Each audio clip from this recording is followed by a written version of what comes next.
Back on the couch. Again, I'm Tom Snappley. And I'm Hillary Gooding.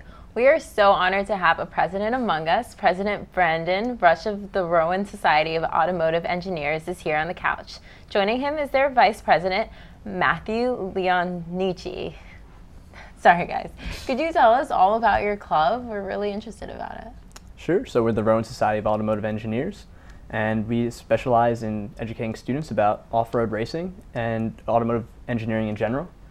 We mostly focus in two competitions. SAE is actually an international organization, so it is all over the place, and what's really cool is they host 5 competitions a year, and we participate in 2 of them. So it's the SAE Off-Road Baja competition and the SAE Super Mileage competition. And they're really fun, and it's what gets all our students to come out and join us. So you guys are both engineers, right? Yeah. What kind of engineers are you? And explain how being engineers helps with SAE. Well, we're both mechanical engineers, Yeah. and mechanical engineering is basically the study of things in motion. So force acts on something and then it moves, and then you basically deal with that in some way or another. And it helps with automotive engineering a lot because that's what cars do. You either have an engine that moves the car along, or you crash into stuff and different things like that you just have to deal with and make frames to support it and different things like that. Yeah. Could you guys tell us more about your 2 competitions? Are they things that like other Rowan students can watch, or do we have to be a part of the club to see them? Yeah. The cool part is it's something that we're hoping to kind of advertise more and more. We're hoping to actually use our vehicles a lot more in kind of the view of students. But do you want to talk a little bit more about that? Yeah, so the 2 competitions, like Brendan said, that we compete in, one's SAE Baja, and that's basically you're given an engine and then you build a single-person off-road racer around it. And the competitions themselves are actually like quasi-televised. They're live-streamed on the internet, and they're pretty cool to watch because it's a 4-hour endurance race that's wheel-to-wheel with about 100 other schools. Yeah. Wow. So it's a lot of fun. There's jumps and like giant rocks and boulders and stuff. That's a lot of fun. And then not so much on the spectator side, a little bit just cooler on the science side is the super mileage. That's the competition I'm doing this year. I'm a little biased. But it's basically you make a single person vehicle again, but this time you're trying to get the highest fuel economy possible. So it's basically the slowest race ever. And that's generally the idea. It's just single person, basically coffin mobile, super aerodynamic, super streamlined. And the winning record for our school right now has been about 500 miles per gallon. Wow. On one of those vehicles, and this year we're hoping to meet about 1,300 miles per gallon. Now, have any of you ever driven in a single-person car? Because that sounds pretty cool to me.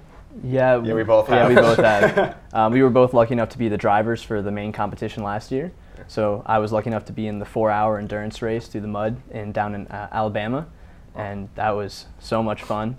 And then Matt is our other main driver, so we're lucky to say we've driven the most out of anybody.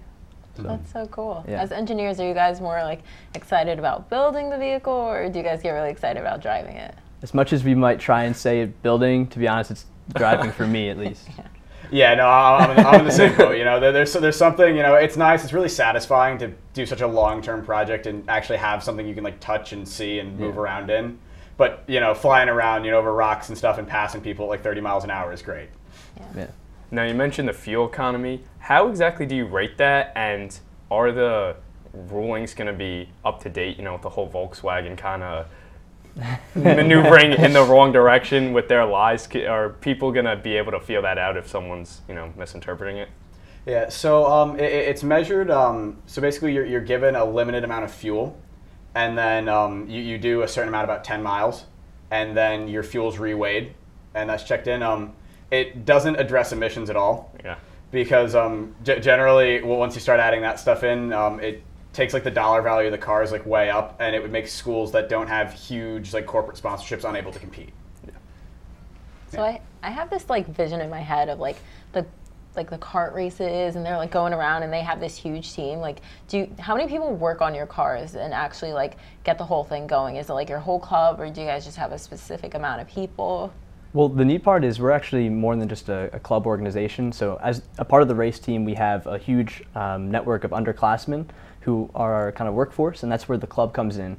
As well as we have senior or upperclassmen, people who are the leaders.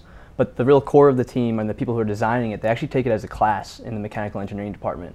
It's called our engineering clinics. So they actually spend the whole year designing and fabricating and building it, and then the club acts as their workforce because it's a lot to build a car in only a couple months, and they need a lot more people. So while they can be working more on designs or more complicated things, we have up to 40 people now as a potential to come in and help on any given day. But then at the time, this year we have 10 people on the team, right? 10? Yeah, there are 10 people that are actually doing the design cycle, actually Right. going through and doing all the math and building the actual car. And then those 40 people are split amongst 3 cars we're going to have now come this January when this car's finished. Right. And then it's also balancing act, because so we're talking about Baja there, but then there's also another 10 people who are working on super mileage. So, we have 20 design heads, but then and 40 people to help both of them get everything done. So. Now, what exactly are your duties as kind of higher up board members with SAE? Okay, so I'm the president, but we've kind of done a new thing where, as much as I'm president and he's vice president, I don't really view us as like me above him, because I basically handle kind of like the business end of it, I guess you could say, where like the management of what's going on in student government, trying to get us increased things, working with the deans and stuff like that. While Matt focuses more on the actual engineering kind of part of it. He's like our director of all the different projects.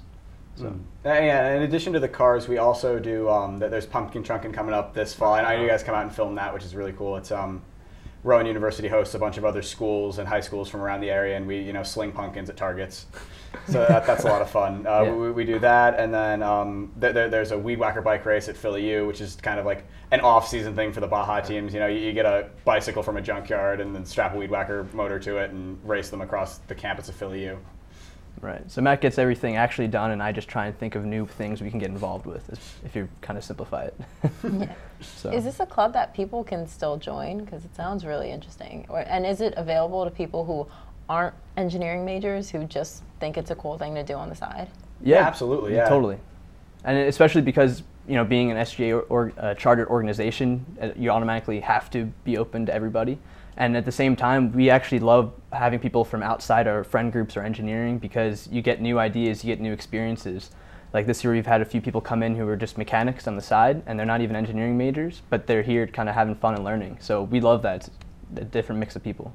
Yeah, and then also recently we've done a lot of work with like the American Society of Computing Machinery. It's one of the computer science clubs, and doing like web design and different things like that, and just trying to bring in as many people as we can. We've had people from the art department come in and design like logos and graphics for us, and yeah, we like to get as many people as we can involved, because that just makes everything about it better. Yeah, definitely. Guys, thank you so much for your time on the couch, and best of luck forward in your races. Thanks so much. Thanks. Please stay tuned for more on the couch.